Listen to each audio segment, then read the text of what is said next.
lot of people don't realize it, but a coral reef is just like a city. In the same way that the city of Miami gives us habitat and buildings and a beautiful, rich culture, coral reefs do something similar.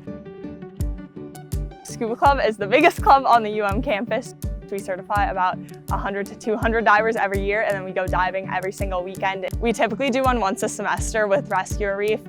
Rescue a Reef is a citizen science initiative out of Dr. Diego Learman's lab that focuses on bringing members of the public out to our reefs to help restore them. We partner with these courses or clubs to give them an opportunity to come on the water with us. It exposes them to coral restoration in a hands-on way. Over the past 50 years, there's been a decrease from 40% coral cover in the ocean to around less than 5%. The main issue is coral bleaching, which happens when corals are under heat stress. So it's kind of like when a human has a fever and our body just tries to expel all the bad stuff inside of us, and we end up expelling some of the good stuff as well. We're going to be diving in at 2 different sites. The first site is our coral nursery. And this is where we actually grow all of the corals that we end up outplanting onto the reef.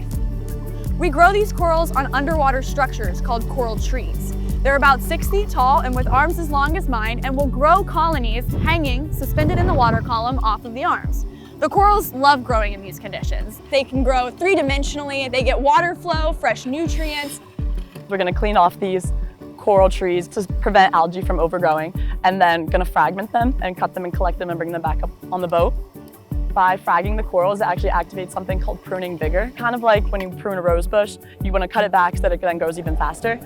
We can take 1 coral colony, cut it into 5, and then those 5 turn into 25, and then those 25 turn into 100. And by harnessing the power of pruning vigor, we're able to upscale coral restoration exponentially.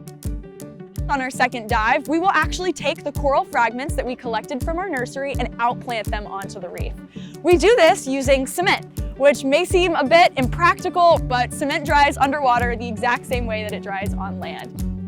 Our scientists will use a wire brush to scrub down the reef to expose that hard bottom to put the concrete on to ensure that the coral is able to better stick. Once the coral has been planted, we actually are able to see it grow over the concrete slowly over time. The concrete mixture that we used was developed specifically for coral restoration by one of the researchers in our lab to make sure that it was people-friendly and coral-friendly. The bleaching is an insanely widespread problem. It's not only affecting us here in South Florida, it's affecting all the coral in the world. It does feel overwhelming at times for sure to think about how large scale of an issue it is. Corals are super important, not just for raising fish communities. Corals play a huge role in eliminating wave energy as they crash on shore, especially down here in Miami. We love to build on the coast, we love to build on the beach. They cover less than 1% of the seafloor, but house 33% of marine life, making them incredible hotspots for biodiversity. The corals that we're outplanting now are showing increased resilience. So they're experiencing stressors like the bleaching event of 2023, and they are surviving and they are thriving even after the fact.